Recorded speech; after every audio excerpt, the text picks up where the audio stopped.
अच्छा जी, वो जियोग्राफी का लेक्चर मिल गया आपको?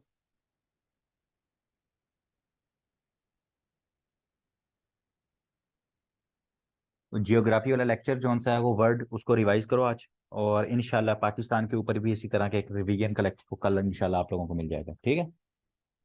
तो लाजमी उसको साथ साथ कर लेना है।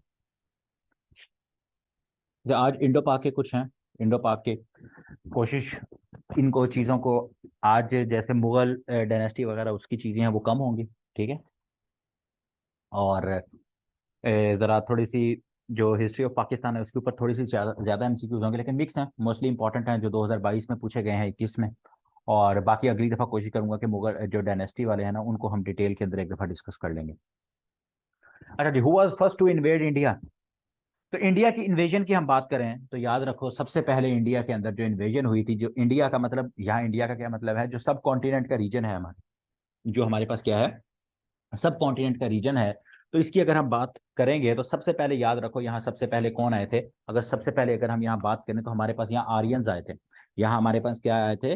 सबसे पहले यहाँ आर्यंस आए थे 1500 बीसी के अराउंड, आर्यन, ठीक है? आर्यंस जोन से हैं, आर्यंस की ही ये सारी पैदावार है कि आर्यंस जोन से हैं वो यहाँ पाकिस्तान हमारे इस खित्ते के अंदर जोन सा है, ये जो आपका क्या कहते हैं कास्ट सिस्टम है, ठीक है? वो लेके आए। आर्यन की लैंग्वेज के बारे में पूछा जाता है तो आर्यंस जो थे उनकी लैंग्वेज थी जी आपकी संस्कृत, इसके बारे में पूछा जाता है। कास्ट सिस्टम इंट्रोड्यूस किसने करवाया? कास्ट सिस्टम जो सा है वो आपका आर्यंस लेके आए, ठीक हो गया? और उसके बाद जो सा है वो अपने साथ डिफरेंट वेद लेके आए थे, वेद, ठीक है? उसे क्या कहते हैं जी? वेद कहते हैं। इसके बारे में नहीं कोई आइडिया नहीं है कि आर्यंस कहाँ से आए थे। स्क्रीन शो नहीं हो रही, दोबारा इसको वो करो अपना, बाकियों को तो शो हो रही है, अपना उसको दोबारा वो करो, क्या कहते हैं, दोबारा ना रिकनेक्ट करके देखो। अच्छा, उसके बाद जो सा जब आर्यंस आए तो आर्यंस के बाद फिर डिफरेंट हमारे पास एम्पायर्स आती गई यहाँ। सेंट्रल एशिया देख लेना, शायद सेंट्रल एशिया से हो, मुझे अब इसका कोई एग्जैक्ट नहीं पता, तो मैं इसको देख लेना। अच्छा, तो यहाँ उसके बाद अगर हम देखें तो हमारे पास फिर डिफरेंट एम्पायर्स आती रही, ठीक है? गुप्ता एम्पायर आई हमारे पास, ठीक है? गुप्ता एम्पायर आती है। फिर उसके बाद मौर्य डायनेस्टी आती है। उसके बाद हमारे पास क्या आती है? मौर्य डायनेस्टी आती है। तो मौर्य डायनेस्टी जौन सी है, मौर्य एम्पायर जौन सी है वो हमारे पास आती है 324 बीसी के अंदर बनती है, ठीक हो गया? तो इसमें हमारे पास सवाल पूछा जाता है चनकिया। तो चनकिया जौन सा है ये चंद्रगुप्त मौर्य का वजीर था। चनकिया क्या था? चनकिया वाज वजीर ऑफ चंद्रगुप्त मौर्य। और ये चंद्रगुप्त मौर्य साहब कौन थे? ये चंद्रगुप्त मौर्य साहब थे जी फाउंडर ऑफ मौर्य डायनेस्टी। तो ये मौर्य डायनेस्टी कब बनी थी जी? मौर्य डायनेस्टी बनी थी 324 बीसी के अंदर। मौर्यन एम्पायर जौन सी है एक एम्पायर थी 324 कबले मसीह के अंदर ये बनी थी। इसके फाउंडर का क्या नाम था? उसका नाम था जी चंद्रगुप्त मौर्य। चंद्रगुप्त मौर्य का एक वजीर था, उसका क्या नाम था जी? उसका नाम था चनकिया। उसका क्या नाम था? चनकिया कुटलिया, पूरा नाम, ठीक है? पूरा नाम ये पूछ लिया जाता है, चनकिया कुटलिया। तो ये चनकिया कुटलिया साहब जो थे इसके बारे में कहा जाता था कि इससे ज्यादा पॉलिटिक्स जो है, जो भी मतलब तेज और हर चीज को समझने वाला वो इंसान कोई नहीं था, ठीक है? तो इसने जो सा है वो कि किस तरह से रियासत को चलाते हैं, किस तरह पॉलिटिक्स पॉलिटिक्स करते हैं, तो इसके ऊपर इसने एक किताब लिखी थी स्टेट क्राफ्ट के ऊपर। चनकिया कोटलिया ने, ये चनकिया जो है इसने एक किताब लिखी थी स्टेट क्राफ्ट के ऊपर कि रियासत को कैसे चलाते हैं। उस किताब का क्या नाम था? अर्थशास्त्रा। उस किताब का क्या नाम था? अर्थशास्त्रा। ये किताब किसने लिखी थी? रिटर्न बाय ये चनकिया कोटलिया, ठीक है? जो कि वजीर था चंद्रगुप्त मौर्य का। चंद्रगुप्त मौर्य कौन था? Founder of Mauryan empire. और ये मौर्यन एम्पायर कब बनी आई, इसकी वजूद कब आता है? 324 बीसी के अंदर इसका आता है। तो ये चीज आप लोगों ने याद रख लेनी है। इसी मौर्यन एम्पायर के आगे अंदर जो सा, इस मौर्यन एम्पायर के अंदर जो सा है ना, वो क्या कहते हैं आपके, वो एक बंदा आता है उसका क्या नाम है? अशोका। वो भी इस मौर्यन एम्पायर से उसका ताल्लुक था, अशोका का भी। अच्छा जी, रियल नेम ऑफ मोहम्मद बिन कासिम। अच्छा, मोहम्मद बिन कासिम जो से है, मोहम्मद बिन कासिम आपको पता है 712 एडी के अंदर इसने सिंध, जिसको पहले क्या कहा जाता था? दीबल कहा जाता था। क्या कहा जाता था? दीबल कहा जाता था। तो मोहम्मद बिन कासिम दीबल के ऊपर हमला करता है। तो दीबल के ऊपर जब हमला करता है तो उस टाइम पे वहां जो हुक्मरान था, उस टाइम पे जो वहां हुक्मरान था उसका क्या नाम था जी? उसका नाम था जी राजा दाहिर। जिस टाइम पर आपका मोहम्मद बिन कासिम हमला करता है उस टाइम पे उसका क्या नाम था जी? राजा दाहिर था। राजा दाहिर साहब जो सा है वो उसका नाम था। तो राजा दाहिर नाम था, लेकिन हमारा यहाँ सवाल हाँ बिल्कुल नहीद को बचाने आया था। एक लड़की थी जिसके बारे में कहा जाता है नहीद। ये रिसेंटली सवाल पूछा गया था, उस लड़की का नाम बताएं जी, जिसने लेटर लिखा था, जिसने लेटर लिखा था उसका क्या नाम था? नहीद था, बिल्कुल। तो उसको जो मोहम्मद बिन कासिम 712 में बचाने आया था, नहीं, नफीसा नहीं, नहीद, नहीद, जिसने लेटर लिखा था।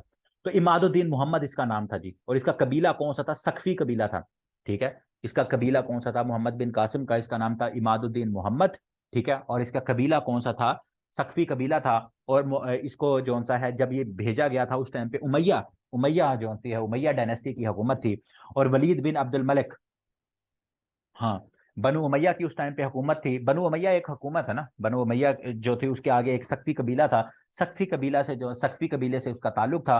और उस टाइम पे वलीद बिन अब्दुल मलिक की हुकूमत थी, ठीक है। तो वलीद बिन अब्दुल, ये जो 712 में मोहम्मद बिन कासिम आया ना, तो उस टाइम पे जो पीछे जो बादशाह था, जो खलीफा था, उसका क्या नाम था? उसका नाम था वलीद बिन अब्दुल मलिक।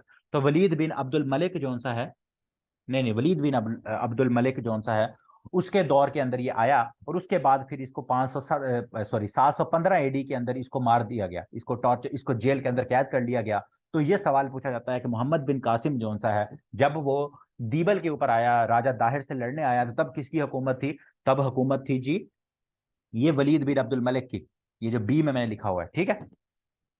लेकिन जिसके दौर में इसकी डेथ हुई, जिसने इसको फिर वापस ही बुला लिया कि भाई आप वापस आ जाओ मोहम्मद बिन कासिम को, तो वो था सुलेमान बिन अब्दुल मलिक। तो सी ऑप्शन दोनों याद रखने हैं। वलीद बिन अब्दुल मलिक के दौर के अंदर, वलीद बिन अब्दुल मलिक के दौर के अंदर कौन सा, ये दोनों भाई थे। तो वलीद बिन अब्दुल मलिक के दौर के अंदर क्या हुआ? मोहम्मद बिन कासिम को यहाँ भेजा गया, ठीक है। लेकिन उसके बाद उसका जो भाई था सुलेमान बिन अब्दुल मलिक, उसके दौर के अंदर इसकी डेथ होती है 715 एडी के अंदर मोहम्मद बिन कासिम की। इसका असल नाम क्या था? इमादुद्दीन मोहम्मद। उसका क्या नाम था? इमादुद्दीन जो सा है, ये आप लोगों ने इसको याद रख लेना है, ठीक है जी। उसके बाद अगर हम देखें तो हमारे पास क्या हुआ? The first ruler of Islamic state. ये चीज मैं एक दफा क्लियर कर दूं, बार बार काफी सारे लोगों को पता होगा कि मोहम्मद बिन कासिम आया था इधर, लेकिन उसने अपनी हुकूमत उस तरह से स्टैब्लिश नहीं की थी, बिल्कुल डी ऑप्शन इसकी। तो फर्स्ट रूलर की जब भी बात आएगी तो वो क्या था जी? कुतुबुद्दीन ऐबक। कुतुबुद्दीन ऐबक 1206 से लेके 1210 तक। अब थोड़ी सी मैं तमहीद बांध देता हूँ यहाँ, आप लोगों को थोड़ी सी रिवीजन हल्की सी हो जाएगी। और मैं जरा थोड़ा सा स्लो बोलूंगा ताकि सुन भी लो, लिखने वाले लिख भी लेंगे। अच्छा जी, मोहम्मद बिन कासिम आता है, उसके बाद जरा थोड़ा सा अमन शांति यहाँ रहती है 712 के बाद। उसके बाद एक बंदा आता है, उसका नाम है जी महमूद गजनवी। उसका क्या नाम है जी? महमूद गजनवी। महमूद गजनवी साहब जौन से है ना, वो 999, ठीक है, 999 एडी के अंदर महमूद गजनवी साहब जौन से हैं, वो इंडिया के ऊपर हमला करते हैं। गजनवी इसे किस लिए कहा जाता है? अफगानिस्तान में एक जगह है गजनी, अफगानिस्तान में एक जगह है जी गजनी, गजनी से इसका ताल्लुक था, ठीक है, महमूद गजनवी का, ठीक है। तो ये महमूद गजनवी साहब हैं जो हैं, ये इंडिया के ऊपर हमला करते हैं। और याद रखो, ये वही महमूद गजनवी है जिसका मैं आप लोगों को बता रहा हूँ। इसको एबडक्टर ऑफ स्कॉलर्स भी कहा जाता है, कि ये जो बड़े बड़े आलिम उलमा लोग थे, उनको उठा के भाई साहब ये एबडक्टर ऑफ स्कॉलर्स की ये अपने साथ ले जाते थे, ठीक है। इसके बारे में ये सवाल पूछा जाता है। तो महमूद गजनवी साहब जौन से हैं, और ये वही महमूद गजनवी साहब हैं जिनको एबडक्टर ऑफ स्कॉलर। और दूसरी चीज इसके लिए आपने याद रखनी है, जिन्होंने 17 हमले किए थे किसके ऊपर? सोमनाथ के मंदिर के ऊपर। 17 हमले इंडिया के अंदर किसने किए थे? जोन से हैं, क्या कहते हैं आपके, ये 1025 से लेकर 1027 तक जोन सा है, ये 2-3 साल ये हमले चलते रहे थे, 17 हमले किए थे। और आखिरी हमला 1027 एडी के अंदर सोमनाथ के मंदिर के ऊपर किया गया था। और दूसरा सवाल जो एक जीके का पुराना सवाल है, काफी दफा पूछा जा चुका है, कि सोमनाथ का मंदिर जो सा है ये कहाँ है? गुजरात के अंदर, ठीक है, इंडियन पाकिस्तानी गुजरात नहीं, ठीक है, पाकिस्तानी गुजरात नहीं, जिसका आज नोटिफिकेशन चल रहा है कि जो 10वां डिवीजन था उसका नोटिफिकेशन वापस ले लिया गया, ठीक है। तो मुझे लगता है हमें दोबारा फिर 9 डिवीजन याद करने पड़ेंगे, ठीक। नहीं सॉरी, हाँ वो भी तो गुजरात ही है ना। तो इंडियन गुजरात जो सा है, जो इंडियन गुजरात है, वहां जो सा है ये सोमनाथ का मंदिर है। और ये महमूद गजनवी जो सा है, ये आया था, इसने 17 हमले किए। और इसकी जो जंग हुई, इसकी जो लड़ाई हुई महमूद गजनवी की, वो किसके साथ हुई थी? राजा जयपाल के साथ। इसने राजा जयपाल जो सा है उसको क्या किया था? उसको हराया था, ठीक हो गया। तो ये आपने देख लेना है, गजनवी आया। फिर गजनवी के बाद हमारे पास आता है ये जो यहाँ मैंने लिखा हुआ है, शहाबुद्दीन गौरी। शहाबुद्दीन गौरी। तो शहाबुद्दीन गौरी साहब जौन से आए, ये गौर से आए। गौर क्या है? गौर जैसे गजनी है अफगानिस्तान के अंदर, इसी तरह गौर है। गौर कहाँ है? ये भी अफगानिस्तान के अंदर है। तो शहाबुद्दीन गौरी साहब जौन से हैं, शहाबुद्दीन गौरी साहब जब आए तो इन्होंने आके फिर यहाँ 2-3 जंगें लड़ी। इनकी जंगों का नाम पूछा जाता है, ठीक है, वो आप लोगों को पता होगा। 2 जंगें लड़ी गई। एक उनको कहते हैं बैटल ऑफ तरैन, ठीक है, ये अगली दफा दोबारा बताऊंगा, ये चीजें अगली दफा दोबारा रिपीट होंगी, तो आप लोगों ने याद रखना है। बैटल ऑफ तरैन, ठीक है, नहीं नहीं बैटल ऑफ कनूज नहीं, बैटल ऑफ कनूज वो तो कौन सा बैटल ऑफ कनूज, वो बाबर, वो मुगल डायनेस्टी की है, ठीक है। बैटल ऑफ तरैन, शाबाश। 1191 में फर्स्ट बैटल ऑफ तरैन लड़ी गई, 1192 के अंदर सेकंड बैटल ऑफ तरैन लड़ी गई। दो जंगें किसने लड़ी, ये सवाल पूछा जाता है कि बैटल ऑफ तरैन जो सी है, तरैन ट्रेन से याद रख लो, समझ लो, ऐसे याद रखो कि गौरी जो सा ना वो ट्रेन पे बैठ के आया था, ठीक है, गौरी आया था इंडिया के अंदर जंगे लड़ने के लिए, सॉरी गौरी नहीं, गजनवी, सॉरी गौरी आया था, गौरी, मैं गजनवी कह रहा हूँ। तो शहाबुद्दीन गौरी, तो शहाबुद्दीन गौरी जो सा है वो इंडिया आया था दो जंगे लड़ने, दोनों जंगे उसने ट्रेन पे लड़ी, ठीक है, 1191 और 1192 के अंदर। और इन जंगों में इसका जो सामना किया गया था वो था पृथ्वीराज चौहान ने, ठीक है, पृथ्वीराज चौहान, अभी इंडिया ने मूवी भी बनाई है पृथ्वीराज चौहान। और यहां से आपको एक कॉन्टेक्स्ट समझ आ रहा होगा पाकिस्तान और इंडिया के मिसाइलों का नाम। पाकिस्तान के मिसाइल का क्या नाम है जी, गौरी, गजनवी। इंडिया के क्या नाम है, इंडिया का जी नाम है पृथ्वी, इंडिया के उसका क्या, ये इसी के नाम है, ठीक है, इसका इसी का ही नाम है गौरी, ठीक है, गौरी इसका नाम है। और इसने बैटल ऑफ तराइन लड़ी राजा जयपाल के साथ, ठीक है, राजा पृथ्वीराज चौहान के साथ, ठीक हो गया। इस बंदे के आगे क्या थे, इसके आगे थे 40 गुलाम। ये बेसिकली सारी कहानी सुनाने का मकसद क्या है, सवाल बताने का मकसद क्या है, इसके थे जी 40 गुलाम, जिसको नोबिलिटी कहा जाता था, नोबिलिटी, 40 गुलाम। उन 40 गुलामों का जो हेड था ना, वो था ये भाई साहब कुतुबुद्दीन ऐबक। और यहां से शुरुआत होती है आपके स्लेव डायनेस्टी की। Who was head of nobility in Mahmud, sorry Shahabuddin Ghori. Shahabuddin Ghori की जो नोबिलिटी थी, जो गुलाम थे, उनका हेड कौन था, उनका हेड था जी कुतुबुद्दीन ऐबक। तो ये कुतुबुद्दीन ऐबक जो सा है ये 1206 के अंदर दिल्ली सल्तनत की बुनियाद रख देता है, स्लेव डायनेस्टी की बुनियाद रख देता है। और ये जो कुतुबुद्दीन ऐबक है, ये फर्स्ट इस्लामिक रूलर जो सा है वो इंडिया का बन जाता है। ये क्या है, फर्स्ट इस्लामिक रूलर बन जाता है। और ये 1206 से 1210 तक मैंने कुतुबुद्दीन ऐबक का एरा लिखा है, ठीक है। ये ना समझ लेना कि ये 1206 से लेकर 10 तक स्लेव डायनेस्टी चली है। स्लेव डायनेस्टी 1206 से लेकर 1290 तक चलती रही है, ठीक है। ये किसने पूछा, नहीं सन इन लॉ कुतुबुद्दीन ऐबक में भी, ठीक है, मुझे नहीं, मेरे नहीं जहन में। अच्छा, हु रीइंपोज्ड जिजिया, ये मैंने यहाँ क्यों लगाया है। अच्छा, यहाँ एक चीज याद रख लो, ये जो कुतुबुद्दीन ऐबक है ना, मैंने एक दफा जब पढ़ाया था, दो तीन दफा बल्कि जब भी मैं पढ़ाया, तो एक चीज मुझे लास्ट टाइम एक करेक्शन हुई थी, वो मैं आप लोगों को भी यहाँ करवा देता हूँ, ठीक है। कि हु रीइंपोज जिजिया, सबसे पहले याद रखो, सब कॉन्टिनेंट के अंदर सबसे पहले जिजिया जो सा है वो इम्पोज इसी कुतुबुद्दीन ऐबक ने किया था। सबसे पहले सब कॉन्टिनेंट के अंदर जिजिया जो सा है वो किसने इम्पोज किया था, कुतुबुद्दीन ऐबक ने किया था। किसने किया था जी, कुतुबुद्दीन ऐबक ने किया था। फिर क्या हुआ, कुतुबुद्दीन ऐबक के बाद ये जो अकबर हैं, अकबर ने एबॉलिश कर दिया, ठीक है। पूछा जाता है कि जो जिजिया है, जिजिया क्या होता है, टैक्स पता है ना सबको, नहीं पता बता देता हूँ कि जिजिया टैक्स वो होता है जो कि आप नॉन मुस्लिम से लेते हो, कि आप हमें टैक्स दो, हम आपकी प्रोटेक्शन करेंगे। नॉन मुस्लिम से जो टैक्स लेते हैं इस्लामिक रियासत के अंदर, उसको जिजिया टैक्स कहा जाता है, ठीक हो गया। तो ये अकबर, बादशाह अकबर ने अबॉलिश कर दिया था, ठीक है। लेकिन यह हु री इम्पोज्ड, तो री इम्पोज किसने किया था जी, औरंगजेब ने किया था। हु री इम्पोज्ड, पहले इम्पोज किसने किया, कुतुबुद्दीन ऐबक ने। पहले कुतुबुद्दीन ऐबक ने इम्पोज किया, अकबर साहब आए, उसने खत्म कर दिया, फिर औरंगजेब साहब आए, ठीक है। ये हम डिटेल में मैं दोबारा एक दफा बताऊंगा, अभी थोड़ा सा ओवर व्यू लो इनका। तो औरंगजेब साहब ने क्या कर दिया, जिजिया को री इम्पोज कर दिया। तो A option, Zahara Begum was daughter of Shahjahan, ठीक है, बस इसको इसी तरह याद कर लो, ये क्योंकि अभी सवाल पूछा गया तो इसी तरह इसको ऐड किया हुआ है। याद कर लो, जहां आरा बेगम जो सी हैं वो क्या थी, वो डॉटर थी शाहजहां की। ये वही शाहजहां जिसने नूर महल बना, सॉरी ताजमहल बनाया था, ठीक है। ताजमहल जो सा है वो किसने बनाया था, जहां आरा बेगम ने, मुझे क्या हो गया आज, शाहजहां साहब जो से हैं उन्होंने क्या कहते हैं ताजमहल बनाया था, आगरा के अंदर है जो आपका। अच्छा जी, शाह वलीउल्लाह, शाह वलीउल्लाह साहब जो से हैं, शाह वलीउल्लाह साहब जो से हैं, उनका असल नाम पूछा जाता है, उनका क्या नाम है, कुतुबुद्दीन अहमद, कुतुबुद्दीन ऐबक नहीं, अभी मैं अगेन इसको ऐबक कहने लगा था। अच्छा, कुतुब, मैं असल में इंडो पाक जो है ना काफी अरसे बाद पढ़ा रहा हूँ, तो मुझे ऐसे शायद जज्बाती हो गया हूँ मैं। तो कुतुबुद्दीन अहमद साहब जो से हैं, ये किसका असल नाम था, शाह वलीउल्लाह साहब का, ठीक है, शाह वलीउल्लाह दहलवी जिनको कहा जाता है। तो शाह वलीउल्लाह साहब जो से हैं, इनकी पैदाइश कहाँ की है जी, शाह वलीउल्लाह साहब की, ये मुजफ्फरनगर के अंदर पैदा हुए थे, ठीक है। ये मुजफ्फरनगर के अंदर शाह वलीउल्लाह साहब पैदा हुए थे 1703 के अंदर, ठीक है, 1703 के अंदर इनकी पैदाइश है। और 1762 के अंदर जो कुतुबुद्दीन अहमद साहब या शाह वलीउल्लाह साहब 1762 के अंदर जो सा है वो इनकी क्या है, डेथ है। अहमद शाह अब्दाली, तो अहमद शाह अब्दाली साहब जो से हैं वो इंडिया के अंदर आए थे, पता है किसी को अहमद शाह अब्दाली जो सा है वो इंडिया के अंदर कौन सी जंग लड़ने आया था? अहमद शाह अब्दाली के बारे में पता है इसने कोई जंग लड़ी हो? थर्ड बैटल ऑफ पानीपत, ठीक है। तीन बैटल हुई हैं, तीन बैटल ऑफ पानीपत लड़ी गई हैं। पहली बाबर और क्या कहते हैं इब्राहिम लोदी के दरमियान 1526 के अंदर, ठीक है। दूसरी जौन सी है फिर हिमू और अकबर के दरमियान 1556 के अंदर। और थर्ड जौन सी है, थर्ड बैटल बिल्कुल 1761 के अंदर। शाबाश।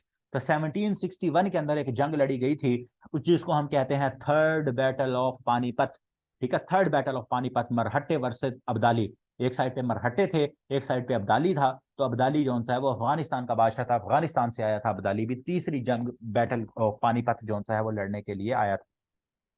तो सी ऑप्शन इसकी करेक्ट हो जाएगी।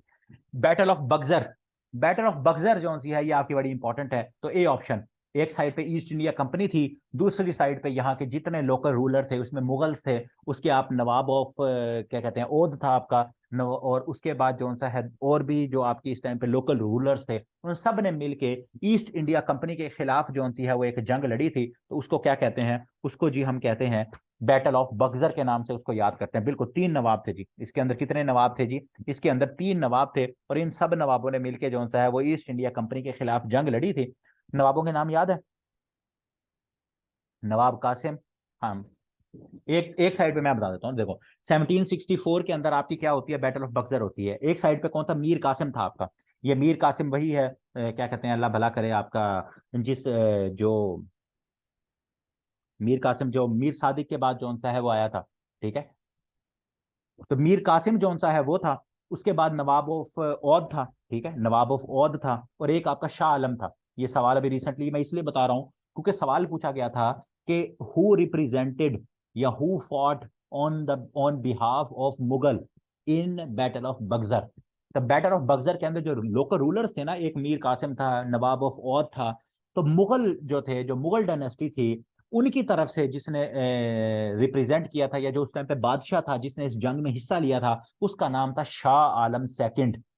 उसका क्या नाम था? शाह आलम सेकंड। उसका क्या नाम था? शाह आलम सेकंड। तो शाह आलम सेकंड जो सा है उसने मुगल डायनेस्टी को रिप्रेजेंट कर रहा था, ठीक है। वो क्या कहते हैं, और यहां से मीर कासिम था और नवाब ऑफ औध था, AWD औध। इसका असल नाम भी पूछा जाता है नवाब ऑफ औध का, किसी को पता है? नवाब ऑफ औध जो था उस टाइम पे उसका असल नाम क्या था? बल्कि जरकून ने लिखा हुआ है शुजाउद्दौला, नवाब शुजाउद्दौला, ठीक है। ये जरकून ने लिखा हुआ है नवाब शुजाउद्दौला। नवाब ऑफ औध का असल नाम क्या था? नवाब शुजाउद्दौला, ठीक है। औध, ये उसका शुजाउद्दौला था बिल्कुल। इसको उसके साथ मिक्स नहीं करना। एक और नवाब भी था, सिराजुद्दौला। नवाब सिराजुद्दौला, जिसके साथ क्या हुआ था, जिसके साथ वो रॉबर्ट क्लाइव के साथ जिसकी जंगे प्लासी लड़ी गई थी, जिसके साथ उसने क्या है जंगे प्लासी लड़ी थी, वो क्या था? वो था आपका नवाब सिराजुद्दौला। वो क्या था? नवाब सिराजुद्दौला था, जिसको हम कहते हैं फर्स्ट बैटल ऑफ प्लासी। जंगे प्लासी जो लड़ी गई थी 1757 के अंदर, 1757 के अंदर। तो वो क्या था? सिराजुद्दौला था, ठीक है। उसने जंगे प्लासी लड़ी थी। ये है शुजाउद्दौला। शुजाउद्दौला नवाब ऑफ औध, इसने जंगे बक्सर लड़ी थी। यहां भी ईस्ट इंडिया कंपनी थी, वहां भी ईस्ट इंडिया कंपनी थी, लेकिन यहां जो सा है डिफरेंट सीन था। ये वही है जिसके अंदर वो आपका वो भी आया था, अल्लाह भला करे यार, ट्रेटर मीर जाफर आया था, ठीक है, मीर जाफर, ये वही है। अच्छा जी, टीपू सुल्तान। टीपू सुल्तान साहब जो से हैं, टीपू सुल्तान साहब 1799 के अंदर चौथी एंग्लो मैसूर वॉर थी, उसके अंदर जो सा है उनकी शहादत होती है 1799 के अंदर। चार एंग्लो मैसूर वॉर जो सी हैं वो लड़ी गई थी, तो जो चौथी एंग्लो मैसूर वॉर थी उसके अंदर टीपू सुल्तान साहब जो से उनकी क्या हो जाती है, उनकी डेथ हो जाती है, ठीक है। उनकी क्या हो जाती है? चौथी एंग्लो एंग्लो मैसूर वॉर के अंदर जो सा है ये उनकी डेथ हो जाती है 4 मई, 4 मई, 4 मई 1799 जो सी है उसके अंदर टीपू सुल्तान की डेथ है। गवर्नमेंट कॉलेज, जीसी, GCU जो आपकी लाहौर के अंदर है, ठीक है, जीसी। तो 1864 के अंदर जो सा है इसको इसकी बुनियाद रखी गई थी। तो ए ऑप्शन हमारे पास क्या हो जाएगी, इसकी करेक्ट हो जाएगी। दारुल उलूम उलूम देवबंद। तो दारुल उलूम देवबंद जो सा है ये लास्ट टाइम मैंने मेरे ख्याल में इसका 1864 कहीं मेरे ख्याल में मैंने लिखवा दिया था, तो वो बाद में किसी ने यूट्यूब पे कमेंट करके इसकी वो भी बताई थी। तो 1866 है जी। 1866 के अंदर कासिम ननौतवी साहब जो से हैं वो इसके फाउंडर हैं। तो इंडिया के अंदर जगह है देवबंद, तो वहां ये मदरसा कायम किया गया था, दारुल उलूम देवबंद का। दारुल उलूम देवबंद का मदरसा जो सा है वो कहाँ कायम किया गया था? इंडिया के अंदर 1866 के अंदर कासिम ननौतवी साहब। तहजीबुल इखलाक ये एक रिसाला था जी, सर सैयद अहमद खान जो सा इसको इसके पब्लिश वो पब्लिश करते थे। तो 1870 के अंदर जो सा है 1870 के अंदर ये तहजीबुल इखलाक पब्लिश होता था, पब्लिश हुआ था। और सर सैयद अहमद खान जो से हैं वो इसके क्या थे, उन्होंने ये पब्लिश किया था। अच्छा, ये इसके ऊपर थोड़ा सा मैं आपको बता देता हूँ। फर्स्ट कंप्लीट सेंसस इन सब कॉन्टिनेंट। तो सेंसस क्या होता है जी? आपका सेंसस होता है आपकी मर्दमशुमारी होती है। क्या होती है जी? मर्दमशुमारी होती है। तो पहली कंप्लीट मर्दमशुमारी 1881 के अंदर हुई है। ठीक है, याद रख लो, दो सवाल पूछे जाएंगे, दोनों रिपीट आपको बता देता हूँ। अगर अगर सवाल पूछ लिया जाए कि फर्स्ट सेंसस इन सब कॉन्टिनेंट, पहला जो आपकी मर्दमशुमारी थी वो कब हुई थी और किसने करवाई थी? वो लॉर्ड मायो ने करवाई थी। ठीक है, 1872 के अंदर, ये जो ए ऑप्शन है। ठीक है, अगर लिखा जाए सिर्फ वो पहला जो सेंसस हुआ था वो 1872 में सब कॉन्टिनेंट में हुआ था, लेकिन इनकम्प्लीट था। वो क्या था? मुकम्मल वो नहीं हुआ था। लेकिन कंप्लीट सेंसस, जब भी कंप्लीट का वर्ड आ जाएगा तो आपने क्या करना है? 1881 जो सा है उसको याद रखना है। तो बी ऑप्शन, ठीक है, कंप्लीट सेंसस 1881 के अंदर हुआ था। ईआईसी, ईआईसी क्या है जी? East India Company. तो East India Company was officially established in, East India Company 31 दिसंबर 1600 के अंदर जो सी है ये क्या थी? जॉन वाट, इसके जो फाउंडर था उसका क्या नाम था? जॉन वाट। जॉन, जॉन याद कर लो, वाट WAT, ठीक है, ये डबल वाट ही होगा, जॉन वाट। ठीक है, तो जॉन वाट साहब जॉन से WAT या डबल टी, WATT। तो जॉन वाट साहब इसके फाउंडर थे। तो 31 दिसंबर 1600 के अंदर पूरे ईस्ट इंडिया कंपनी जो सी है उसको ऑफिशियली क्या कर दिया गया था? इस्टेब्लिश कर दिया गया था। Who gave the free trade agreement to East India Company? तो ईस्ट इंडिया कंपनी जो सा है, हाँ वही आ गया, हॉकिंग आ गया। तो ईस्ट इंडिया कंपनी जो सी है उसको फ्री ट्रेड एग्रीमेंट दिया था जी फर्रुख सियार ने। ये फर्रुख सियार मुगल एक बादशाह था, उसने कहा था फ्री ट्रेड करो। लेकिन ईस्ट इंडिया कंपनी जो सी है वो सबसे पहले जगह आई थी, वो आई थी सूरत के अंदर।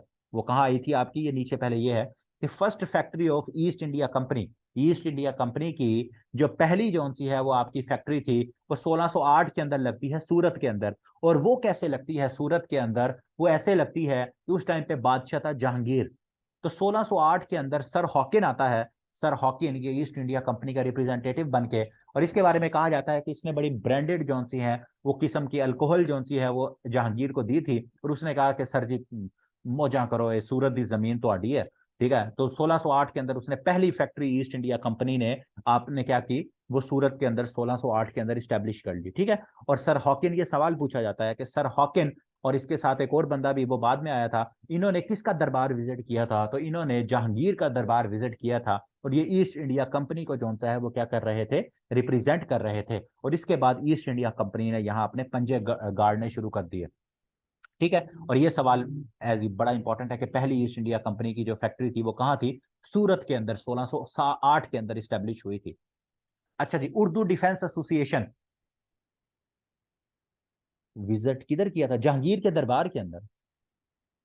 जहांगीर जो सा है, जहांगीर के घर बादशाह, उसका दरबार। उर्दू डिफेंस एसोसिएशन, ठीक है, उर्दू डिफेंस एसोसिएशन। तो याद रखो ये दोनों सवाल इंपॉर्टेंट हैं।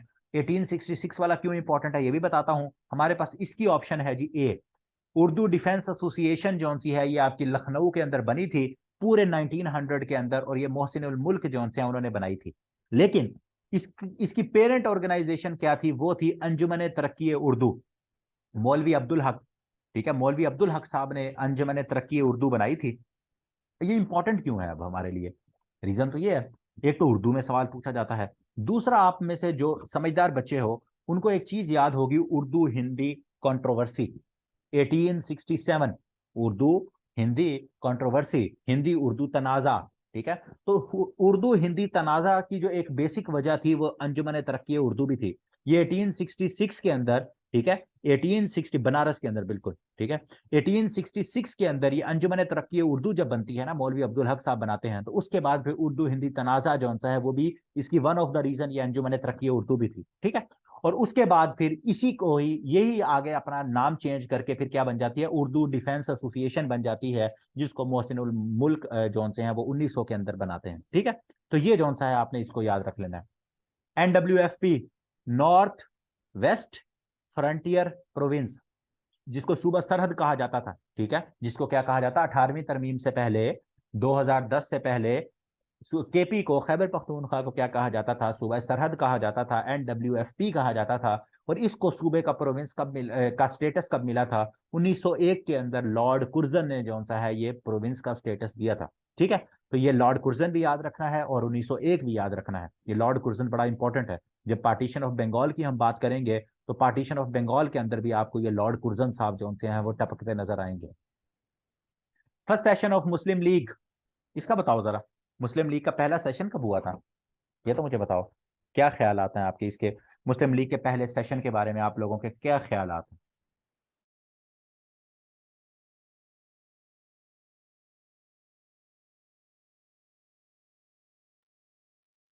कराची के अंदर, शाबाश, कराची के अंदर हुआ था और उसकी सदारत कौन कर रहा था, आदम जी पीर भाई। अब जिनको ये नहीं पता, ठीक है, अब जिनको नहीं पता वो मैं आप लोगों को बताता हूँ कि मुस्लिम लीग आपकी बनी है जी ढाका के अंदर, बिल्कुल सही कहा आपने। और कब बनी है जी, 30 दिसंबर को, 30 दिसंबर 1906 को मुस्लिम लीग बनती है ढाका के अंदर, ठीक है। मुस्लिम लीग कहाँ बनती है जी, ढाका के अंदर आपकी मुस्लिम लीग बनती है, ठीक है। मुस्लिम लीग कहाँ बनती है, ढाका के अंदर बनती है। मोहम्मदन एजुकेशनल कॉन्फ्रेंस थी, उसका 20वां इजलास हो रहा था, ठीक है, ढाका के अंदर। तो उन्होंने कहा कि भाई 20वां इजलास हो रहा है मोहम्मदन एजुकेशनल कॉन्फ्रेंस का, तो हम क्या करते हैं, हम इसके अंदर जो सा है वो मुस्लिम लीग एक बना लेते हैं, ठीक है। एक वो थे नवाब साहब, एक वो क्या थे, अल्लाह भला करे, इस बंगाल के सर सलीमुल्लाह, ठीक है, सर सलीमुल्लाह। तो सर सलीमुल्लाह साहब जो से हैं उन्होंने कहा कि सर इस तरह से है, तो हम जो सा है ना मुस्लिम लीग बना देते हैं। नवाब सलीमुल्लाह साहब ने, तो उन्होंने कहा ठीक है सर बना लेते हैं, कोई मसला नहीं, बन गई मुस्लिम लीग, ठीक है। तो सलीमुल्लाह खान साहब ने मशवरा दिया और मुस्लिम लीग बन गई। तो ये मुस्लिम लीग ढाका में बनी, उसका पहला इजलास हुआ अगले साल, ये चीज याद रखो, मुस्लिम लीग बन गई, उसका इजलास हुआ अगले साल। मुस्लिम लीग कहाँ बनी, मुस्लिम लीग बनी ढाका में। फर्स्ट सेशन की जब भी बात आएगी वो अगले साल हुआ, 1907 के अंदर, और कहाँ हुआ, कराची के अंदर। इस चीज को समझ लेना, बिल्कुल। और जब मुस्लिम लीग ढाका के अंदर बनी 1906 के अंदर, तो उसका प्रेसिडेंट किसको बनाया गया, उसका प्रेसिडेंट बनाया गया सर आगा खान को। उसका प्रेसिडेंट किसको बनाया गया, सर आगा खान को। अब यहां से आगे चलते हैं, अब दो चीजें यहां से आप लोगों ने याद रखनी है। मुस्लिम लीग बन गई और इसका जो सा है वो प्रेसिडेंट किसको बनाया गया, सर आगा खान को। लेकिन यहां एक और चीज याद रखो, एक है परमानेंट प्रेसिडेंट, ठीक है, प्रेसिडेंट बना दिया गया सर आगा खान को। लेकिन हर साल जो इजलास होता था उसकी सदारत जो सा है वो हर बंदा डिफरेंट करता था।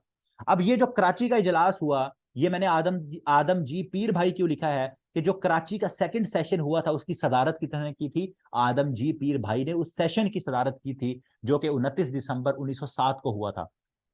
उस इजलास की सदारत कौन कर रहा है, आदम जी पीर भाई। लेकिन मुस्लिम लीग के सदर कौन है, सर आगा खान। इसके अंदर आप लोगों ने कंफ्यूज नहीं होना।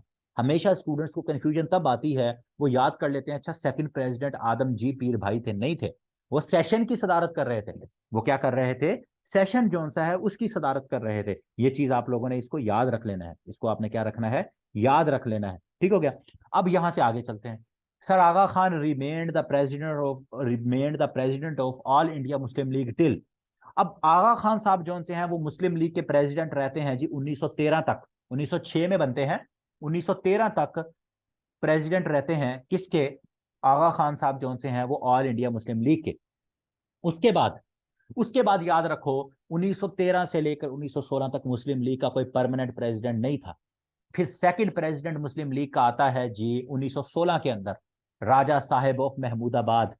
राजा साहेब ऑफ महमूदाबाद जौन से हैं, राजा साहेब ऑफ महमूदाबाद जौन से हैं वो क्या हैं, वो आपके राजा साहेब ऑफ महमूदाबाद जौन से हैं वो मुस्लिम लीग के सेकंड प्रेसिडेंट बनते हैं, ठीक है। वो क्या है, सेकंड प्रेसिडेंट बनते हैं मुस्लिम लीग के।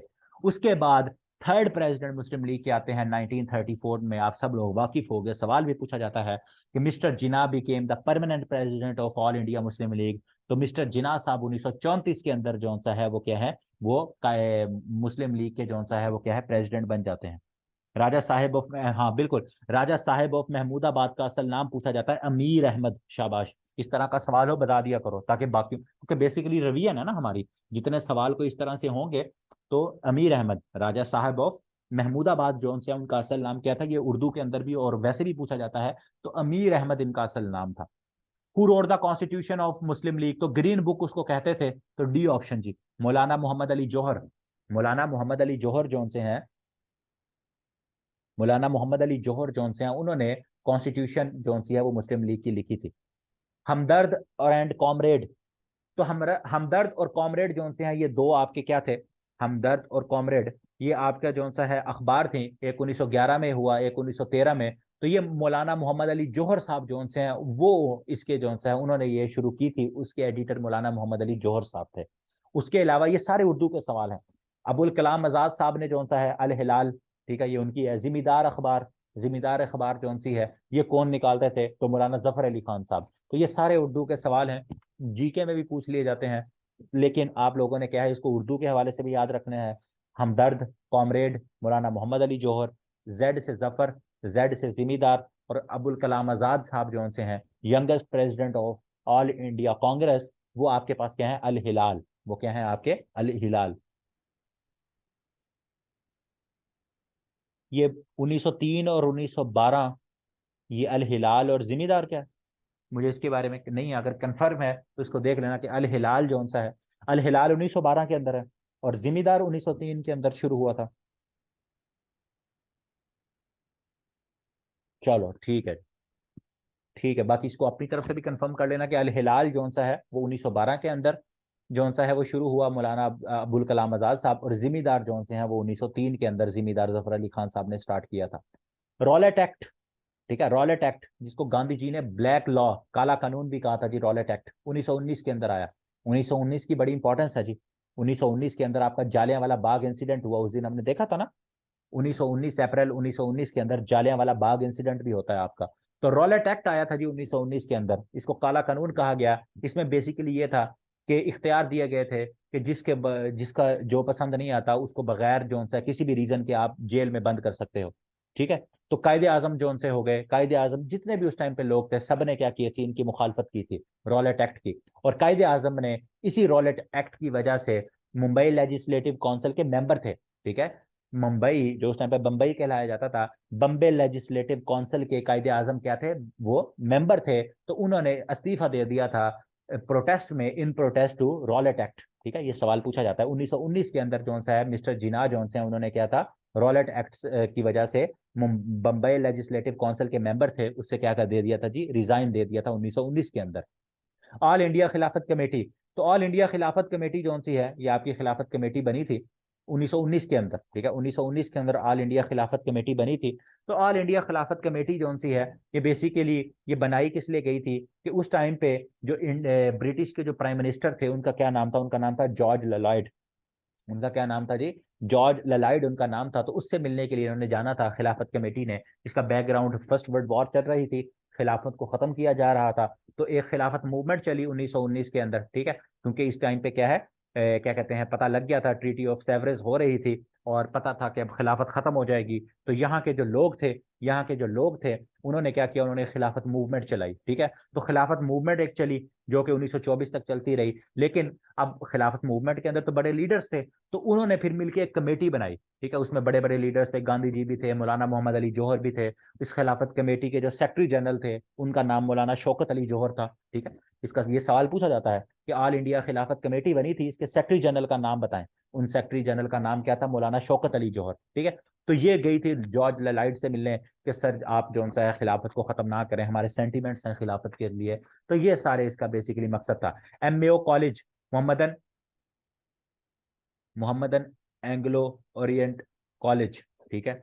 तो एमएओ कॉलेज जो सा है आपका, जो सर सैयद अहमद खान ने जो सा है वो बनाया था, तो 1877 के अंदर ये था, बना था, ठीक है। मोहम्मदन क्या कहते हैं, ये क्या है आपका जो कॉलेज था एमएओ कॉलेज, तो 1877 के अंदर ये बना था। इसको यूनिवर्सिटी का स्टेटस कब मिला था, 1920 के अंदर। मोहम्मदन एजुकेशनल, ये जो क्या कहते हैं एंग्लो ओरिएंट कॉलेज जो सा है या स्कूल, ये सारे आपके अलीगढ़ के अंदर हैं। स्कूल जो सा है 1875 में है, 19 नहीं, पहले आपका क्या बनता है, मोहम्मदन एंग्लो ओरिएंट स्कूल बनता है, सर सैयद अहमद खान साहब जो बनाते हैं, तो वो बनता है 1875 के अंदर। वो कब बनता है, 1875 के अंदर, 2 साल बाद उसको कॉलेज का दर्जा मिल जाता है 1877 के अंदर। और ये सारे क्या है, अलीगढ़ के अंदर हैं। और यूनिवर्सिटी जो सी है वो 1920 और वो भी अलीगढ़ के अंदर है जी। उर्दू हिंदी कंट्रोवर्सी ये मैं आपको बता चुका हूँ कि 1867 में, और इसकी वजह क्या थी, बेसिक एक वजह अंजुमन तरक्की उर्दू भी थी, जो कि 1866 के अंदर, ठीक है, 1866 के अंदर अंजुमन तरक्की उर्दू जो सी है वो हम इसको देख चुके हैं, मौलवी अब्दुल हक साहब की वजह से, जो इन्होंने बनाई थी। अच्छा जी, हिजरत मूवमेंट। हिजरत मूवमेंट जी आपकी स्टार्ट हुई थी 1920 के अंदर। हिजरत मूवमेंट जो सी है आपकी स्टार्ट हुई थी 1920 के अंदर। बेसिकली हिजरत मूवमेंट क्या थी, इन्होंने कहा कि अब हमारे पास जो सा है वो यहाँ अंग्रेज हैं, ठीक है, तो यहाँ से हिजरत कर जाओ, अफगानिस्तान चले जाओ। हिजरत मूवमेंट में ये सवाल पूछा गया था कि हिजरत मूवमेंट में आपने हिजरत के लिए किस मुल्क की तरफ कहा गया था कि हिजरत कर जाओ, हिजरत कर जाओ। उन्होंने कहा अफगानिस्तान के अंदर जो सा है वो हिजरत कर जाओ। ये खिलाफत मूवमेंट के दौरान ये हिजरत मूवमेंट शुरू हुई थी, और इसके बड़े बड़े लीडर वही थे, गांधी साहब थे, मौलाना अबुल कलाम आजाद साहब थे, जो आपके शौकत मौलाना जौहर बरादरान है, ठीक है, मौलाना मोहम्मद अली जौहर, मौलाना शौकत अली जौहर, तो सारे इसके बड़े बड़े मेंबर्स थे। रेशमी रुमाल मूवमेंट, इसको सिल्क लेटर मूवमेंट भी कहते हैं। एक लेटर लिखा गया था, ठीक है, गद्दारी का मुकदमा बनाया गया था मौलाना महमूद हसन साहब के ऊपर, ठीक है। मौलाना महमूद हसन साहब जौन से हैं, उन्होंने क्या किया था, उन्होंने ये रेशमी रुमाल मूवमेंट जो सी है वो शुरू की थी। इनके ऊपर इल्जाम लगा था कि ये रुमाल जो सिल्क है उसके ऊपर जो सा है ये हमारे बारे में लिख लिख के जो सा है वो इधर उधर भेजते हैं। अब तो बरतानिया ने जो सा है ये इनको गिरफ्तार किया था, ठीक है। तो हमारे पास जो सा रेशमी रुमाल मूवमेंट जो सी है वो मौलाना महमूद हसन साहब, ए ऑप्शन सीरे।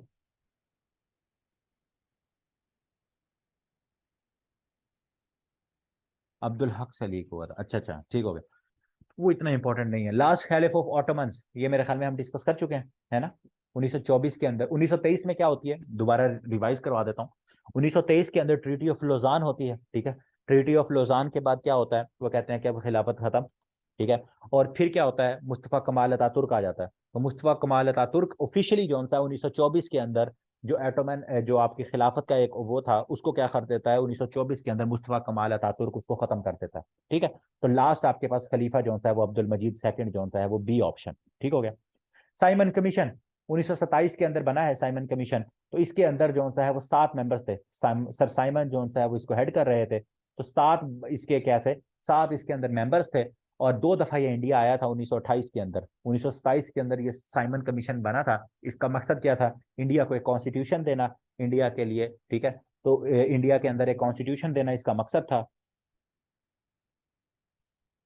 लाला लाजपत राय किसके अंदर, प्रोटेस्ट कौन सी प्रोटेस्ट भला। अच्छा, साइमन कमीशन की बात कर रहे हो, वो जो गो साइमन गो की वो थी, उसके अंदर इनका बिल्कुल। तो इसकी बात कर रहे हो, मैंने कहा उनकी दूसरे की बात कर रहे हो। तो इन इसके वो गो साइमन गो के नारे लगते थे ना, तो इनके अंदर जो सा है वो बिल्कुल लाला लाजपत राय उनका बड़ा नाम है। तो उनकी इसी इनकी इन्हीं के प्रोटेस्ट के 1928 के अंदर इनकी डेथ हुई थी। तो 7 जोन सा है, 7 इसके मेंबर्स थे। तो 2 दफा जोन सा है वो इंडिया के अंदर इसने विजिट किया था साइमन कमीशन ने, और इसकी एट द एंड रिपोर्ट सब ने जोन सा है वो मुस्तरद कर दी। Who was the prime minister of England during first RTC round table conference. 3 round table conference हुई है जी आपकी, ठीक है, 3 राउंड टेबल कॉन्फ्रेंस हुई है आपकी। तो 3 राउंड टेबल कॉन्फ्रेंस कहाँ हुई है जी, लंदन के अंदर। ये भी आपने याद रखना है, लंदन के अंदर आपकी 3 राउंड टेबल कॉन्फ्रेंस हुई। तो जब राउंड टेबल कॉन्फ्रेंस हुई तो उस टाइम पे जो प्राइम मिनिस्टर थे उनका क्या नाम था, रैमजे मैकडोनल्ड, डी ऑप्शन, ठीक है। तो रैमजे मैकडोनल्ड साहब जो से हैं वो कौन थे, प्राइम मिनिस्टर ऑफ इंग्लैंड थे। तो डी ऑप्शन हमारे पास करेक्ट हो जाएगी। सिंध सेपरेटेड फ्रॉम, सिंध को बंबई से सेपरेट किया गया था। आप सब लोगों ने बचपन में सबने याद किए हुए हैं 14 नुकात। तो 14 नुकात में से जो सबसे आसान नुकात हमें नुक्ता हमें याद करना का होता था कि कायदे आजम की डिमांड थी कि सिंध को बम्बे से अलहदा कर दिया जाए, ठीक है। तो हमें यही सबको याद होता था कि बम्बे से अलहदा करना है जी। तो कब करना है ये पता नहीं है, कि बड़े होके हमें वही सवाल याद करना पड़ेगा। तो 1935 का इंडियन एक्ट आया था, उसके अंदर ये कहा गया था कि सिंध को बम्बे से अलहदा कर दिया जाए। तो 1936 के अंदर फिर उसको बम्बे से सेपरेट कर दिया गया था सिंध को, ठीक है। 1935 के एक्ट में ये कह दिया गया था कि अब ये सेपरेट हो जाएगा। उसके 1 साल बाद जो सा है वो क्या है, सिंध को सेपरेट कर दिया गया। तो बी ऑप्शन। वर्धा स्कीम, तो वर्धा स्कीम जी आपकी एजुकेशन की स्कीम थी। वर्धा स्कीम जो सी है ये आपकी एजुकेशन की स्कीम थी, कांग्रेस लेके आई थी, तो 1937 के अंदर ये लेकर आई थी। इसके बारे में पूछा जाता है कि वर्धा स्कीम किसके रिलेटेड थी, तो ये एक एजुकेशन के हवाले से थी कि इसमें डिफरेंट रिफॉर्म्स थे, तो जिसके खिलाफ जो ऑल इंडिया मुस्लिम लीग है उसको उन्होंने एहतजाज किया था। तो वर्धा स्कीम जो सी है वो 1937 के अंदर कौन लेके आई थी जी, आपके कांग्रेस वाले लेकर आए थे। पीरपुर रिपोर्ट, तो कांग्रेस की जो हुकूमत थी, जब आपके जो सा है वो 1936-37 के अंदर जब इलेक्शन हुए, तो कांग्रेस ने हुकूमत बना ली। तो कांग्रेस ने जो हरकतें कर रही थी, कांग्रेस ने जिस तरह की चीजें की, गांधी नहीं कांग्रेस, गांधी साहब जो से हैं वो कांग्रेस, और उस टाइम पे जो सा है वो कांग्रेस की हुकूमत थी ना डिफरेंट सूबों के अंदर। तो कांग्रेस उस टाइम पे जो लीड कर रहे थे वो जवाहरलाल नेहरू साहब जो से हैं वो लीड कर रहे थे। तो गांधी साहब जो से हैं उन्होंने अपने आप को क्या कर लिया था, गांधी साहब ने जो आपकी ऑल इंडिया कांग्रेस थी उससे अपने आप को क्या कर लिया था, डिस्टेंस कर लिया था। क्या कर लिया था, गांधी साहब जो से हैं उन्होंने अपने आप को कांग्रेस जो सा उसने क्या कर लिया था कि भाई अब मैं कांग्रेस का हिस्सा नहीं हूँ, अब मैं क्या हूँ, कांग्रेस जो सा उसका मैं हिस्सा नहीं हूँ। तो मैं जो, और ये गांधी साहब ने कोई रीजन भी नहीं दी। गांधी साहब जो हैं उन्होंने क्या की, उन्होंने रीजन अब मेरे जहन से निकल रहा है एग्जैक्ट, अगर किसी को याद है गांधी साहब वो ईयर भी है कि गांधी साहब ने एक साल के अंदर जो सा है ना वो अपने आप को कांग्रेस से जो सा है वो अलहदा कर लिया था। ठीक है। तो पीरपुर रिपोर्ट जो है सैयद मेहदी, सैयद राजा सैयद मेहदी साहब जो थे उन्होंने ये पीरपुर रिपोर्ट जो है वो तैयार की थी, और ये कांग्रेस के जो मुजालिम थे उनके हवाले से थी। ये क्या थे, उनके हवाले से थी कि पीरपुर रिपोर्ट के अंदर कांग्रेस ने क्या क्या हरकतें जो सी हैं वो की हैं। 1934, चलो यही है कि मेरे ख्याल में यही होगा 1930s के अंदर ही जो है ना वो क्या कहते हैं आपके जो गांधी साहब हैं उन्होंने अपने आप को पीछे हटा लिया था, क्या कहते हैं, पॉलिटिक्स से ऊपर, कि मैं जो सा है ये कांग्रेस वगैरह जो सा है ये लेफ्ट कर रहा हूँ 1934 के अंदर। अच्छा जी, मुस्लिम्स नहीं, all India Muslim league observe day of deliverance. तो कांग्रेस जो सा उसने 22 अक्टूबर 1939 को रिजाइन कर दिया। तो 22 दिसंबर 1939 को योम निजात मनाया जाता था। ठीक है, मनाया जाता था नहीं, मनाया गया था। ठीक है, ऑल इंडिया मुस्लिम लीग ने डे ऑफ डिलीवरेंस योम निजात कब मनाया था जी, 22 दिसंबर 1939 को मनाया था। क्यों मनाया था कि 22 अक्टूबर 1939 को कांग्रेस जो सा उन्होंने अपनी मिनिस्ट्री से, अपनी हुकूमत से क्या कर दिया था जी, इस्तीफा दे दिया था। तो बी ऑप्शन इसकी करेक्ट हो जाएगी, sorry C option. Title of Quaid-e Azam, कायदे आजम को जो सा है, कायदे आजम का नाम क्या है जी, मोहम्मद अली जिना। ठीक है, कायदे आजम का मोहम्मद अली जिना, इनको दो टाइटल मिले। एक इनको ambassador of Hindu Muslim unity कहा गया। ठीक है, इनको एक ambassador of Hindu Muslim unity कहा गया 1916 के अंदर। ठीक है, 1916 के अंदर एक पैक्ट होता है उसको कहते हैं लखनऊ पैक्ट। तो लखनऊ पैक्ट के बाद सरोजनी नायडू, सरोजनी सरोजनी नायडू ने कायदे आजम को ambassador of Hindu Muslim unity कहा। फिर कायदे आजम को जो सा है मिस्टर जिना को कायदे आजम का टाइटल जो दिया वो मौलाना मजहरुद्दीन साहब ने दिया 1938 के अंदर। तो ए ऑप्शन हमारे पास क्या हो जाएगी, इसकी करेक्ट हो जाएगी।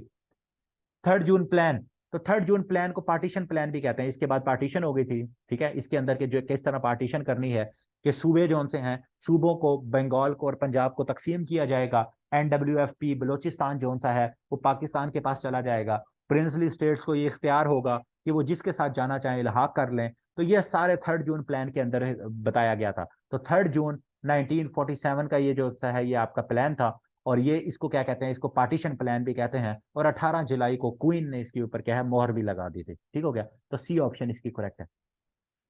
रेड क्लिफ अवार्ड, तो रेड क्लिफ अवार्ड जो से हैं 17 अगस्त को सर सिरिल रेड क्लिफ जो से हैं उन्होंने ये अनाउंस किए थे। तो रेड क्लिफ बेसिकली एक कमीशन बना था। ठीक है, उसकी सदारत जो कर रहे थे उसके जो चेयर पर्सन थे वो कौन से, सर सिरिल रेड क्लिफ थे। और ये कमीशन कितना, 9 मेंबर्स का कमीशन था। ठीक है, ये कितने मेंबर्स का कमीशन था, 9 मेंबर्स का कमीशन था। चार जोन से हैं वो आपके क्या कहते हैं इसके पंजाब की तरफ से थे, 4 आपके बंगाल की तरफ से थे, और उसको हेड कर रहे थे सर सिरिल रेडक्लिफ। और sir Cyril Radcliffe by profession क्या थे, वकील थे, लॉयर थे। ये सवाल पूछा जाता है। ठीक है, he is lawyer by profession, बिल्कुल अख्तर ऐसे ही है कि ये बाय प्रोफेशन क्या थे, लॉयर थे। और ये जो रेड क्लिफ के पंजाब की यहाँ से डिवीजन होनी है, और क्या कहते हैं बंगाल की यहाँ से डिवीजन होनी है, ये जो उसके उसकी अनाउंसमेंट हुई थी वो 17 अगस्त को हुई थी। कब हुई थी जी, ये 17 अगस्त को जो सा है वो हुई थी। और ये जो सा सर सिरिल रेडक्लिफ ने की थी। Who is the founder of Dawn newspaper, तो कायदे आजम जी, कायदे आजम ने, कायदे आजम डॉन न्यूज पेपर के जो से हैं वो क्या है, फाउंडर हैं। जंग जियो जो आपका ग्रुप है उसके मीर खलील रहमान है। अच्छा जी, ये इनको हम जल्दी जल्दी निपटाते हैं। ठीक है, नहीं 98 डॉन का जोन सा ना एग्जैक्ट ईयर नहीं आता, वैसे मैंने इसको एक दो दफा करने देखा है, तो इसके ऊपर ना थोड़ा सा वो है, तो इसका कोई एग्जैक्ट ईयर याद ना करो, देख लो अगर 1942, मेरे ख्याल में तो ये जोन सा है ना वो उस तरह से वो नहीं है। अच्छा जी, ऑस्टेंटेशन, ऑस्टेंटेशन मतलब जो अपने आप को बड़ा बढ़ा चढ़ा के जो पेश करता है, फ्लैम्बॉयंस, ठीक है, जो बड़ा वो करता है, तो ये उसको कहते हैं। तो इसका एंटोनिम क्या होता है? मोडेस्ट, जो सिंपल सादा सा हो बिल्कुल, ठीक है, तो मोडेस्टी इसकी हमारे पास क्या हो जाएगी? एंटोनिम हो जाएगा, मुतजाद। डिलैपिडेटेड, डिलैपिडेटेड होता है बिल्कुल, जिसे हम कह सकते हैं गला सड़ा, बिल्कुल खत्म हुई जो चीज है, उसके लिए हम डिलैपिडेटेड यूज करते हैं। तो उसका एंटोनिम हमारे पास फ्रेश हो जाएगा, न्यू। ठीक है, तो डी ऑप्शन हमारे पास इसकी क्या हो जाएगी? करेक्ट हो जाएगी। हेरेटिकल मीन्स अनऑर्थोडॉक्स, ठीक है, ऑर्थोडॉक्स होता है पुराना, ठीक है, पुराने ख्यालात वाला, तो अनऑर्थोडॉक्स के जो पुराने ख्यालात का मालिक ना हो, ठीक है, तो ए ऑप्शन इसकी हमारे पास हो जाएगी। मोरॉनिक, मोरॉन, ये गाली के तौर पे भी यूज होता है, ठीक है, मोरॉन के क्या कहते हैं? मोरॉन, मोरॉन के लिए क्या वर्ड हम यूज करेंगे? मोरॉन के लिए एक स्पेसिफिक वर्ड होता है, इसको मोरॉन को हम क्या कहेंगे? कोई बताओ मुझे इसका वर्ड, मोरॉन का। मोरॉन को हम क्या कह सकते हैं? पागल कह सकते हैं, ठीक है, पागल कह सकते हैं जैसे, या इसके लिए जो सा है इम्बेसल, इम्बेसल तो इसका सैन मतलब वही पागल, इस तरह से हम कहें स्टूपिड पर्सन, बिल्कुल। एम्बेसल भी क्या होता है? स्टूपिड होता है, बिल्कुल, हाँ, स्टूपिड इसके लिए सही वर्ड रह जाएगा। मोरॉन के लिए, इम्बेसल के लिए स्टूपिड, सिंपल वर्ड्स में अगर हम कहना चाहें तो। अच्छा जी, government by a small group of all powerful people, एक छोटा ग्रुप हो लेकिन पावरफुल पीपल हो, उसको ओलिगार्की कहते हैं, ठीक है। मोनार्की जो सी है वो आपकी बादशाहत होती है, मोनार्की क्या होती है? आपकी बादशाहत होती है। प्लूटोक्रेसी आपको पता है, वेल्थी पीपल मेंशन है। क्लेप्टोक्रेसी जो करप्ट लोगों की गवर्नमेंट होती है, उसको क्लेप्टोक्रेसी कहते हैं। तो ये क्रेसिस सारी इंपॉर्टेंट है, इनको आप लोगों ने याद रखना है अपने तौर पे भी चीजें, क्योंकि आप रिवीजन कर रहे हो ना, आपका पेपर आने वाले हैं, आप रिवीजन कर रहे हो, तो सारी चीजें तो सीधी सी बात है, एक मंथ के अंदर या 20-25 लेक्चर्स के अंदर पूरी तैयारी तो नहीं हो सकती, तो आपकी तरफ से चीजें देखा करो। अब मैंने क्रेसिस कुछ करवाई हैं, तो खुद बैठ के क्रेसिस पढ़ो कौन कौन सी हैं। कभी कोई फोबियाज कर एक दो बताऊंगा, मैं मानिया बताऊंगा, जैसे क्लेप्टोमानिया है, तो इस तरह के फोबियाज होते हैं, हाइट का फोबिया, पानी का फोबिया, तो उनको थोड़ा सा सर्च खुद किया करो कि अच्छा सर ने फोबिया का आज नाम लिया था, तो डिफरेंट फोबियाज होते हैं, कौन कौन से हैं, मैं जरा देखो तो सब। ठीक है, जैसे अभी आज मुगल डायनेस्टी या चीजें पढ़ाई हैं, तो थोड़ी सी चीजें देखो। ऑल इंडिया मुस्लिम लीग के बारे में एक चीज बताइए, बाकी देखो। कांग्रेस का सर ने नाम लिया है, तो कांग्रेस कब बनी थी? ठीक है, एओयू में कौन था? तो ये चीजें जो होती हैं, जो पुराने स्टूडेंट्स हैं उनके पास नोट्स हैं, तो अपने नोट्स खोल के साथ रिवाइज करो, जिनके पास नहीं है तो वो कोशिश करो कि अपनी चीजों को रिवाइज करो सारे साथ साथ। ठीक हो गया? तो वन हु कलेक्ट्स कॉइन, तो उसे न्यूमी न्यूमिस्मेटिस्ट कहते हैं, ठीक है, न्यूमिस्मेटिस्ट कहते हैं। फिर ऑथनोलॉजिस्ट होता है, और ये सारे इनको आप लोग देख सकते हो, ये लिखे हुए हैं, ये इंपॉर्टेंट है, इनको देख लेना। ठीक है, एट आर्म्स लेंथ, इसका क्या मतलब होता है? डिस्टेंस के ऊपर, ठीक है, एक डिस्टेंस के ऊपर जब होता है तो तब हम क्या कहते हैं कि ही इज या she is at arm's length. और उसके बाद जो सा है डैगर ड्रॉन, किसी के साथ दुश्मनी जब होती है, एनमिटी, उसके लिए हम ये यूज करते हैं। ठीक हो गया? तो गिव अप होता है, इफ ये आपका क्या कहते हैं, गिव अप का क्या मतलब होता है? हार मान लेना। If you don't pass the exam this time don't give up, ठीक है, गिव अप, ये हार नहीं माननी, तो गिव अप डी ऑप्शन आएगी। तो look it up, look it up का मतलब होता है सर्च करना, देखना, ठीक है, कि मुझे आंसर नहीं मिला तो मैंने इंटरनेट पे सर्च किया, तो I looked it up. Cut it out का मतलब होता है रिमूव करना। ब्ल्यू इट अप का मतलब होता है उड़ा देना, इस तरह का इसका होता है। तो ये सारे फ्रेजर वर्ब्स होते हैं, इनको भी थोड़ा सा आप लोगों ने देख लेना है, ठीक है। तो ये आज के लिए आपका इतना ही। तो कल इंशाल्लाह देखेंगे, कल क्या होगा, कल शायद आप लोगों का इस्लामियत का लेक्चर होगा, ठीक है। तो टेस्ट, अच्छा हाँ, यहाँ एक चीज बता दूं, एक तो टेस्ट के हवाले से, टेस्ट आप लोगों ने जो आपका टाइम है उसके अंदर आपने देना है। ये नहीं है कि 2-3 दिन बाद सो के आप कह रहे हो कि सर जी हाँ, हमारा जो सा है वो टेस्ट फलाना रह गया था। टेस्ट टाइम आपको बताया, लेक्चर से पहले पहले टेस्ट अटेम्प्ट करो तो करो। फायदा नहीं है ना आप लोगों का आने का, अगर आप एक लेक्चर ले रहे हो, पीडीएफ आपको मिल रही है, टेस्ट आपको अच्छा कल दे देंगे, परसों दे देंगे, तो आपके रिस्पॉन्सेज ऐसे ही ऑफ होंगे। उसकी वजह यह है कि आप लोग टेस्ट रूटीन से दोगे तो आप लोगों की तैयारी होगी, वरना आप लोगों का ये सेशन ज्वाइन करने का कोई फायदा नहीं होगा। Got it?